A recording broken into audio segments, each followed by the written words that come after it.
मैथिली दुल्हन। इसके मनमोहक गीत जरूर सुने। यदि अच्छा लगा तो चैनल सब्सक्राइब जरूर करें। बोलिए शंकर भगवान की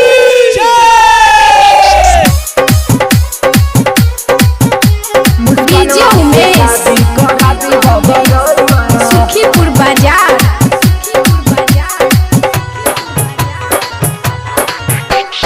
गणेश दीवाना गौतम कावर लतो जाऊंगा, गणेश दीवाना गौतम कावर लतो जाऊंगा। मुस्कानवा से शादी, मुस्कानवा से शादी करा दी बाबा रउआ। मुस्कानवा से शादी करा दी बाबा रउआ। मुस्कानवा से शादी करा दी बाबा रउआ।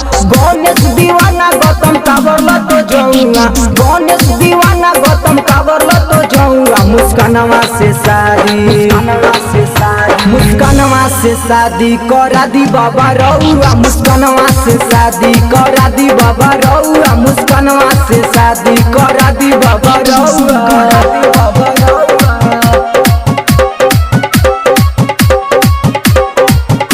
मुस्कानवा से शादी करा दी बाबा रउआ। DJ Umesh, DJ Umesh, DJ Umesh Sukhipur बाजार, सुखीपुर बाजार, सुखीपुर बाजार।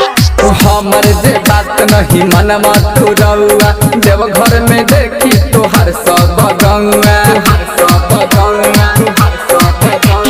हमर जे बात नहीं मनवा तू रउआ। देव घर में देखी तोहर सब गौआ।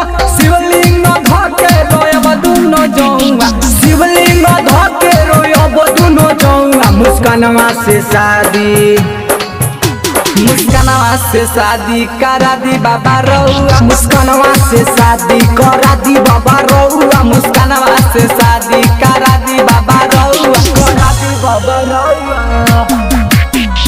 डीजे उमेश, डीजे उमेश मुस्कानवा से शादी करा दी सुखीपुर बाजार, सुखीपुर बाजार, सुखीपुर बाजार।